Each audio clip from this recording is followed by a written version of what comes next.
Anything that I tried to do in my previous, sort of investing career that was all about short-term gains has not ended well. Money in investments for me is all about patience. I'm really wary of any get-rich-quick schemes and things that promise you this wonderful pop. You've really got to understand the risk that you're prepared to take. You really have to pick the right manager who has the right discipline I mentioned and the right integrity. And diversification is key in everything you do. So you really don't want to be invested in one asset class. What are your key takeaways and must-do actions for investors? Well,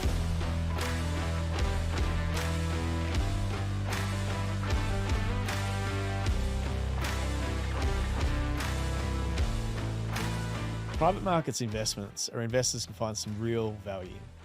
I find the best way to learn is learn from someone who's done it before and given it a go. Hi, I'm Travis Miller, host of Grow Your Wealth podcast. Thanks for joining me here today. On these podcast sessions, we're going to talk through how certain investors have navigated the bumpy road of investing, whether it be through business or investments in general. Thanks for listening today. Thanks for joining me today, Bob Sahota, Managing Director and CIO of Revolution Asset Management. Bob's a seasoned expert in private credit as the co-founder and Managing Director of Revolution Asset Management. Bob brings to the table a wealth of experience and vision. His strategic leadership has driven the growth and direction of the Australian-New Zealand private debt portfolio. Revolution Asset Management is a specialist investment manager established to provide institutional, wholesale and professional investors with access to the Australian-New Zealand private debt market. Stay tuned to Grow Your Wealth, where we uncover the insights and stories that have defined Bob Sahota's investment journey. Bob, thank you for joining me today. Travis, it's an absolute pleasure to be here. Thanks for having me. Fair enough. You see the clipboard, you know this is serious. So what I wouldn't mind starting with is just a little bit of background on yourself. So a little bit about my background. I, like a lot of people, didn't really know what I wanted to do. I studied a Bachelor of Commerce degree at UNSW, majoring in accounting and finance. By the time I came out of uni, I was thoroughly confused about what I wanted to do, but I knew exactly what I didn't want to do, which was be an accountant. So finance it was. So I went basically down this stream of finance, and it's been a wonderful journey ever since. And we can talk about some of the milestones along the way. Fair enough. How'd you go at uni? What were the marks like? Oh, the marks were really initially very good. Yeah, gotcha. And then I discovered the more social aspects of university life. So I had a thoroughly good time, both in the classroom and outside. Fair enough. And I think it's all about, learning many more things and understanding how people work, and the psychology and how to get along with people is just as important as knowing the numbers and how to use them. Totally agree. Yeah, the social side of uni and the workplace is just as important. Agreed. Now, can you walk us through your career journey? Share 2 to 3 pivotal moments, have led you to where you are now. Yeah. So my career started in banking. So understanding credit and lending money, different industries, different businesses, and understanding what sort of leverage that they can sustain, what sort of cash flows and that sort of thing, and understanding that from a grassroots level, banks are perfect for that. I guess the first pivotal moment for me was when I went from banking into funds management in the late 1990s. So that was a real change. So funds management is a very different industry to banking. And I'm so glad that I made that change way back in the late 90s. And I was very fortunate that I was actually in an organisation that were one of the pioneers at National Asset Management in Melbourne to be able to put loan product into fixed income portfolios, one of the very first. So that was the first pivotal moment. I guess the next pivotal moment was after a few other jobs in my career, including working at AMP Capital and PIMCO in a more liquid traded corporate bond role, was in February of 2005 when I joined Challenger, where I got initially carriage of $1 billion out of the Challenger Life Company's $3 billion balance sheet at the time. And because of my passion for alternatives and private debt, which is kind of the theme of what we're going to talk about today, I took the idea of private debt to Challenger and to their great credit, embraced that. And out of the $1 billion, I initially had allocation and approved to do $200 million of that to start investing into private debt. And I built that business from scratch. And I guess the very last pivotal moment was 5.5 years ago when myself and 2 other co-founders and colleagues decided to establish Revolution Asset Management. And that 5.5 year journey has been a wonderful one and one that I'm really happy to share with you today. Yeah, it's been great watching that business grow. Do you think years ago when you first started in private credit and private debt would be such a trendy asset class these days? Well, it's almost like I tell people 30 years to become an overnight success. I think in a rising rate environment, everyone suddenly discovered, hey, there's this asset class that actually gives you the ability to actually get non-correlated income that is actually tied to the base rate, which is a floating rate. And that income attribute and the low or no correlation to the public markets is probably why everybody's starting to talk about this. Sure. But there are some certain pitfalls and certain things that you should definitely be aware of when you're investing in the asset class. For sure, for sure. Now, what have you invested your time, energy, and money in over the years, and why? And how has it led you to where you are today? My own money and time and effort initially was, in this country, in Australia, we all have this seemingly endless love affair with real estate. For sure. So I was pretty vanilla in the early days investing in real estate. And being able to be fortunate enough to, like everybody who starts out, basically scrape every last dollar and try to get your first deposit to buy your first house. And it's been a good journey from there. But I guess more recently, understanding other ways that you can diversify, and diversification is key in everything you do. So you really don't want to be invested in one asset class. Sure. So in that way, to be able to access different areas of investment, to diversify those risks across different asset classes, and because of my particular bent, alternatives and your business and iPartners has been one that's allowed me and others to actually access very easily through a very efficient platform, really good investments were formerly quite difficult to get. Gotcha. Yeah, it's interesting. Everyone starts in property. Their first investment, buying your house. That's right. You learn about leverage and paying interest and all sorts of things, which is great. Yeah. Now, can you share your story in a bit more detail just about money and investments? So money and investments for me is all about patience. So in fact, even our business, it's all about patient capital. I'm really wary of any get-rich-quick schemes and things that promise you this wonderful pop. I'm sure it's worked out, and we read about all those guys that who started a business and did something in tech and then sold it off for hundreds of millions of dollars. I've just never been that lucky about it. And anything that I tried to do in my previous, sort of investing career that was all about short-term gains has not ended well. Yeah. I'm all about basically coming up with a long-term strategy, sticking with it, being able to be patient. And that, I believe, is a very good catalyst, and the benefits of compounding really gives you a long-term edge.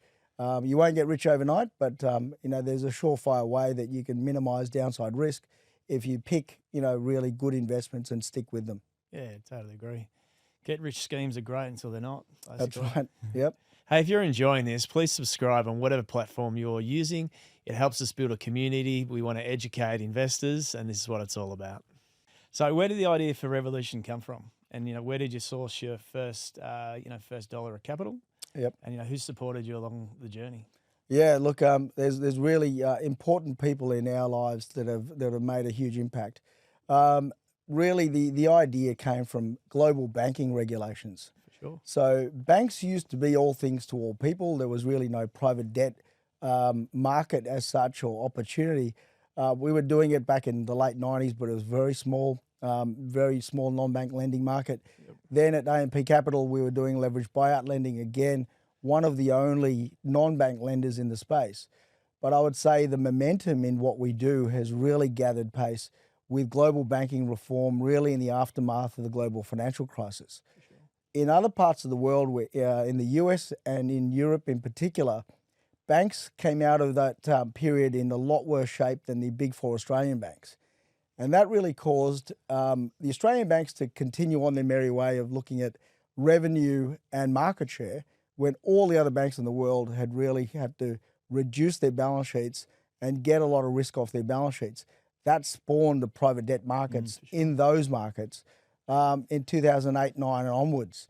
I'd say in Australia, we're probably a good decade behind that. But global banking reform is just that, global.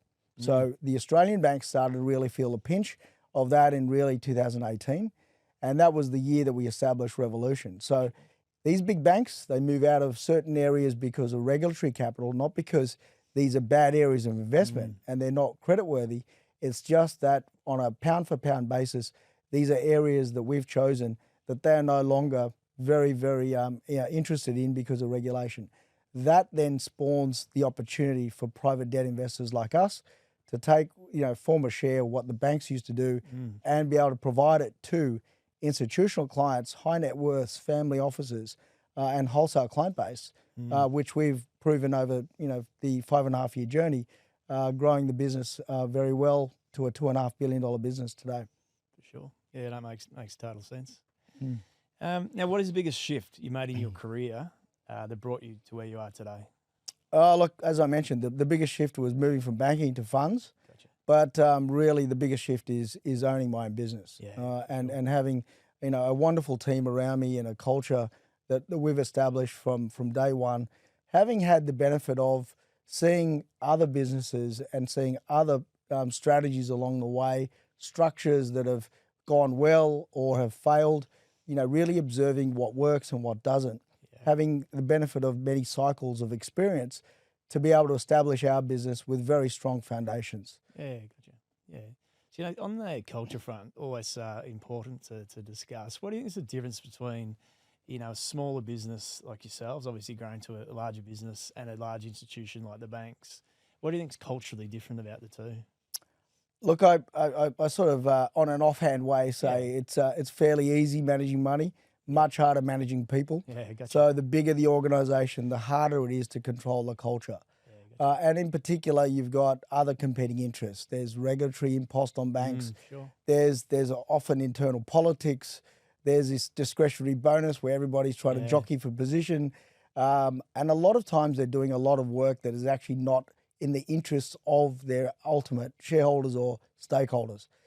Yeah, gotcha. This is where I believe smaller companies and smaller companies like ourselves, we wake up every day and we know what our North Star is. Sure. We know what is going to be in the best interests of our clients.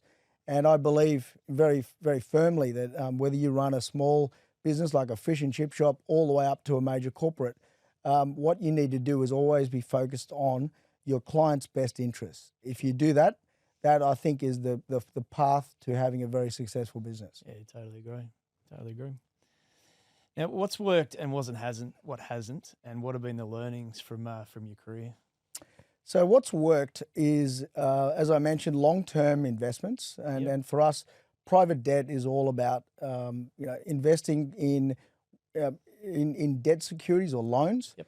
And when you boil it down to the most basic thing, we have this philosophy that says we lend money to companies through cycles, and we make we make absolutely sure under all reasonable scenarios that these companies can pay our interest as and when they're due and really have our loan repaid at the end. Sounds simple, yeah? Yeah. It's not that simple when, you've got the ability to maybe earn a couple more percent and take that little bit more risk, or go into a cyclical industry and say, it'll be okay. To give you an example, when we first started out, people said, rates were next to zero. Our return is RBA cash plus 4 to 5%. We've been above that, so returning around 6% gross. Now, people said, we're not locking up our money, Bob, for 5 or 6% return. We can give our money to these property developers, and within 12 months, hey, presto, we made 8, 10 or 12%. Yep. What I told them at the time was, it's not that easy, and these are not the same risk. Yeah. It seems like, got bricks and mortar security, but we've found over the last 12 months, and probably more so next 12 months, that it's not that simple when you've got supply cost disruption, you've got labour cost increases, you've got interest rates have gone up. These are not that simple anymore. So having a cash flow based lending discipline is of paramount importance if you're talking about investing through a cycle. I'd say what we've learned along the way is what not to do. So what not to do is to lend money, and the other part of our business is lending to private equity-led acquisitions. So we lend money to household names that everyone would be familiar with: Arnott's Biscuits, Healthscope Hospitals, Icon Cancer Treatment Centres, and these, or MYOB, Colonial First State. These are 5 examples of companies that we just think sustain through cycles. They occupy leading market shares. They have the ability to pass on any input price rises to their end customers. What we don't do, we don't lend money to things that are very discretionary. Hospitality, tourism, mining, property development, as I mentioned. These are cyclical industries, and when the cycle turns, even you can lose, obviously, the equity, which private equity gets forgiven for, but you can actually lose real principal in your loan as well. Yeah, for sure. Yep, no, it's very interesting. Now, what's been your best and worst personal investment, and what did you learn from that? My best personal investment has probably been property. It's been a long-term bull market, and anybody that bets against Sydney property has generally got a nosebleed. So probably property's been a good investment. Yeah. Not sure if that's going to be the same going forward. I'd say the worst is early on in my career when I was at National Asset Management, I took the advice of the guy who was running the equities desk on a pre-IPO and said, "Oh, you got to all get into this." I won't name the name, but we all piled in, and I had $10,000 to put in, and that was like pretty big money for me back then. I put it into this pre-IPO, and within 6 months the company went under. So I was reminded that these get-rich-quick schemes or ideas, they generally don't pay. Therefore, you're better off with the slow and steady kind of rationale or mentality. Hey guys, I hope you're enjoying this episode. If you want to learn more about alternative assets, there's a book here you can read, How You Grow Your Wealth with Alternative Assets. Now back to the episode. I think about personal investments. If you ever get advice from mates, it's always a bad idea. They're great for hanging out with, taking investment tips from. Or if the taxi driver gives you a tip, it's probably time to get out. Pretty much. Yeah. Now, from an investment strategy perspective, what are you investing in? And how do you plan to invest in those investments, and why do you plan to do it? And this is more from a personal perspective, less so Revolution. On a personal perspective, I'm looking to diversify more into alternative assets in particular. So this, I'm probably a little bit more of a ability to take more risk given the kind of boring investments I made in the past. So some of the things that I've invested in is smaller companies, almost venture capital type, where I think that they have a very strong product and a good addressable market. I think there's also the ability to use some of the skills that we use at Revolution to invest personally. I'm talking here about smaller companies that are doing non-bank lending, where we're lending to those for them to grow their businesses. These are probably a little bit higher risk than what we'd entertain at Revolution, but from a personal perspective, I'm prepared to take that risk on a PA basis rather than for the fund. Gotcha. What about things like passion assets, like collectibles, cars, anything in that space that interests you? Well, I think you're going to ask me about my personal, what I do outside of work, and there's probably many people who hang out with me know I've got a very strong passion for cars, in particular older cars, and it really just went from loving little matchbox cars, and they've just gotten bigger and bigger over time. But that was never something that I invested in to make money. Gotcha. I can tell you now, though, that the value of some of those cars have gone up dramatically. Yeah. And the best catalyst of that is my wife doesn't give me grief for owning them anymore. Yeah. Although she keeps telling me it's a paper profit until I sell them, but I'm not prepared to sell them, and I tell her that that's her superannuation. Yeah, it's always great when you can make money from a hobby. Yeah, and enjoy it along the way. Yeah. I mean, it's having money in the bank is not that exciting, but when you can get in and relieve some stress by driving a really nice car on the weekends, that's my idea of fun. For sure. Now, what legacy are you living and leaving? A little bit of a philosophical question. Yeah, it's pretty deep there, Travis. My legacy, what I would really love is to have a business that outlives me and everybody working for it. And I believe this is where I talked about having alignment of interest to your clients. So we can point to having a very strong governance in our business. So what do I mean by that? We don't charge performance fees, which many others do. In a capital stable product where we can only ever get our money back if we do a good job, we don't believe that you should have a performance fee objective, which then incents you to take more risk. We also don't take any of the upfront fees. So in a lot of these loans that we make, we are offered not only a margin, but also an upfront fee. We philosophically believe that that is the investor's return. So we put all of those upfront fees that we receive on those loans into the funds. So again, we're not incentivized to front load the upfront fees because we've got a portion or all of that sort of upfront fee to account to the management company. So the legacy, and then the other thing is we know cycles are going to happen. So we don't offer a retail product. It's for wholesale only investors who understand the illiquid nature of what we're investing in, because that's part of why we're offering this type of return. So we have this ability to provide liquidity, but it's on the basis of liquidity windows and matching off applications, and then potentially running off the assets to pay any particular large investors.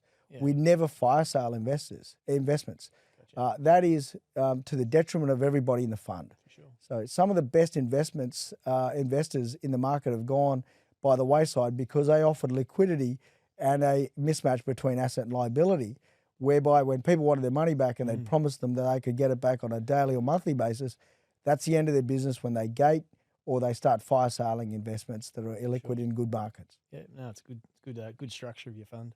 Yeah.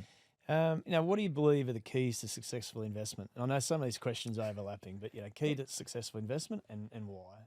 Well, I think you've really got to understand the risk that you're prepared to take.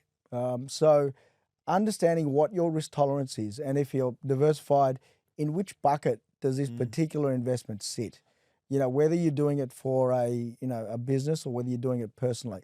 So never confuse, where you want to be, and you size your investments based on your level of risk tolerance and which bucket you think that fits in. At Revolution Asset Management, we fit in that bit of your portfolio that's defensive, where you can potentially give up some liquidity to get a better return, for sleep at night types of credit that give you good, steady, metronomic quarterly income. But obviously, if in private debt or private credit, the spectrum of risk return is vast. So lending money to BHP in a loan, that's private debt. Obviously very low return because it's very good credit. But then on the other side of the spectrum, you've got special situations, distressed debt. And this is, the analogy for that is you're going into burning buildings and trying to recover a few bodies. A very different thing to what we do. And then the whole spectrum in between. But what we really represent is the ability to harvest both a credit spread for the risk, but also a healthy illiquidity premium in delivering the return for our investors. For sure. Yeah, I mean, what I like about Revolution is exactly what you do and what you don't do, which is nice for an investor to understand that they're getting what they're told they're going to get. So it's a strong characteristic. You've got to be true to label and not deviate away just because the market changes. For sure. Then try to change your stripes on the fly. Yeah, for sure. Now, another little philosophical question. Now, what qualities and character traits separate great investors from the rest? If I had to incorporate one word, it's discipline. Sure. And having the discipline is, it sounds easy, but it's difficult in practice. So when you're presented with a host of opportunities, it's really the discipline to say, these are the ones we are going to do. Yeah. And keeping your hands in your pockets sometimes is the best strategy. For sure. And not doing something, particularly in what we do. We get a chance to say yes and invest in a particular loan. And then once you're in, you're strapped in for the ride. Sure. You don't get a chance like you can in the US to trade out. You change your mind, you trade out for a few cents less. In Australia, you are there through thick and thin. Yeah, for sure. Yeah, I mean, it's often the trade you don't do, right? It's almost your best trade. Yeah, well, we're very proud of the deals we've done, yeah.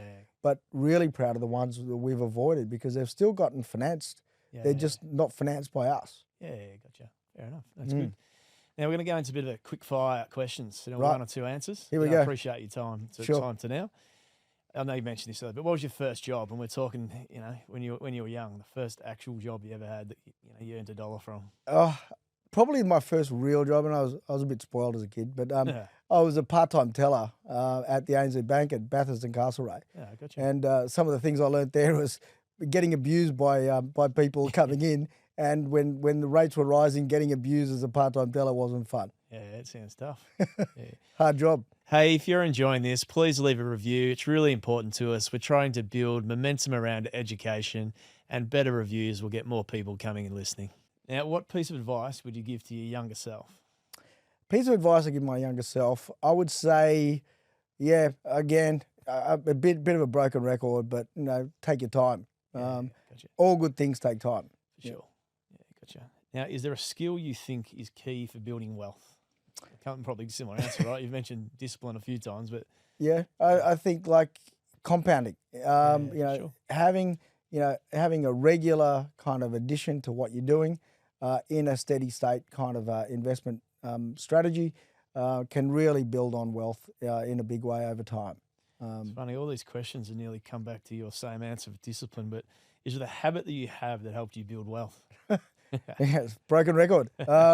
But a habit that helped me build wealth is just having the right opportunities and picking the ones that are the ones that probably are the safer bet, but maybe not the get rich quick scheme, but something might take a bit longer. Gotcha. And what's your definition of sustainable success? How are you achieving it? And how can others, replicate some of the things you've done in your life and career? It goes back to understanding what you're really in business to do. So we take the business of investing people's money extremely seriously. We get to talk to advisors and end clients who individually have done a wonderful job in building their wealth. Sure. And what we're really interested in really in providing our product is capital stability. So generally these people are a little bit older. They've been very successful. They've either sold a business or got a liquidity event in their lives. They're not interested in betting the ranch on the go-forward basis. They want a nice, steady income that can provide them with good sleep at night, capital stability. So the money they've made, they're safe knowing that it's in good hands, and they derive a very good income from that on a non-correlated basis, rather than whipsawing around with whatever's happening in the overall liquid markets. Yeah, it's always so good to have an investment you don't have to stress about. Exactly, yeah. Or if you have an allocation for your the high risk part of your allocation, then you understand that if things don't go so well, Sure. That was understood at the begining. Yeah, that's a bit you have a bit of fun with. Exactly. Yeah. Now, do you have a tip for people keen to grow their wealth? If I have a tip for I would say diversification is probably the key. So having a lot of different diversified portfolio of different types of investments, different sectors and different asset classes will serve you well. I mean, trying to predict the future, much smarter people than us, like Howard Marks, came out with a really great, at the end of last year, one of his monthlies talked about macro forecasting. And it's just fraught with danger when people just try to, predict the future with great certainty, because nobody knows. But setting yourself with the idea that we don't know what's going to happen, but within a certain level of realistic constraints, that you'll overall be better off. Yep, sure. Now, when you're not working, how do you like to spend your time? Yeah, so cars. Got you. I love cars, and so when I'm not behind a computer, there's nothing like getting out and driving an old school V8. So do you play around with the cars? Like, do you work on them? You're a little mini mechanic, or you? No, I wouldn't say I'm a mechanic, but I'm enough to. I mean, these old cars are pretty basic, so I maintain them and look after them. It's sort of part of the cathartic thing that you do when you're not bashing a keyboard. Now sounds good. Now, what's new? What's next for you? What does the next few years look like? Well, I'm really passionate about Revolution Asset Management. So really, when I first started 5.5 years ago, I was late 40s. I thought, by 55 I'll be done, I'll retire. But I kind of think back, and what else would I be doing? What else would I really want to be doing? I get bored pretty easily, so I could be doing nothing other than what I'm really loving about this business, and I really look forward to growing the business and growing that small family that we have, and the culture and the legacy that we spoke about. Yeah, I think that's the thing about running your own business. You control your own destiny. You control your day. So I think I can totally understand. Yeah. Now, to summarise our conversation today, what are your key takeaways and must-do actions for investors? Well, when you're thinking about private debt, you really have to pick the right manager who has the right discipline I mentioned, and the right integrity, and your right alignment of interests. Sure. You need to pick a manager that's actually, constructed their portfolios to weather the kind of macro, forecast that looks to be more to the downside going forward. The key takeaway would be, choose your manager very carefully and choose the portfolio you're investing in very carefully. Don't go into something that may be a ticking time bomb if there's a whole bunch of issues in the portfolio right before midnight, because it feels to us like there's a few strategies out there that are already under pressure. We haven't even had the full cycle. But if you do it well, then you can produce something that we find our clients are very, very happy with, which is a higher income now because base rates have gone from 0 to 4. You can get good, steady, non-correlated income every quarter, and that's the key takeaway that I like to leave people with. I think it's critical. On you mentioned around the people, right? Before investing, understand who you're investing with, who they are, their CVs and backgrounds. And I know the Revolution team well, very experienced people, great reputation. So I think doing that research is critical. And now, if people want to know more about yourself, Revolution team, Revolution business, how do they go about doing it? Aside from obviously going to a website. Yeah, I think we have various ways you can access the fund. I mean, that would be coming from qualified wholesale investments, so investors. So not a retail product, as I mentioned, but there's a whole bunch of platforms that we're on, so you can access the fund that way. But speak to your advisor and come through our distribution partner, which is Channel Capital, should you want to learn more about Revolution Asset Management. Oh, that's brilliant. Really appreciate your time today, and it's great to have a chat. Thank you, Travis. Appreciate the opportunity. Hey, if you're enjoying this, please leave a review. It's really important to us. We're trying to build momentum around education, and better reviews will get more people coming and listening.